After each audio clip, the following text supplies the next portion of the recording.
আগেই প্রত্যাখ্যান করেছি। পিআর পদ্ধতি বাংলাদেশের রাজনৈতিক কালচারে, আমাদের ইতিহাসে, আমাদের ভোটের এই সিস্টেমে কখনো উপযুক্ত নয়। তো এখনো আসেনি। আসলে তখন আলোচনা করব। আপনাদের অবস্থান কি আছে এখন আসলে এর বিপক্ষে? আমরা পিআর পদ্ধতি তো আমাকে আগেই প্রত্যাখ্যান করেছি। পিআর পদ্ধতি বাংলাদেশের রাজনৈতিক কালচারে, আমাদের ইতিহাসে, আমাদের ভোটের এই সিস্টেমে কখনো উপযুক্ত নয়।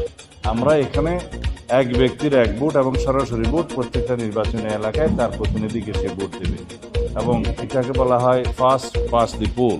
সেই সিস্টেমের মধ্যে আমরা আছি এবং ঐকমত্য কমিশনের যে আলোচনায় সেটা এখন এভাবেই টেবিলে আছে।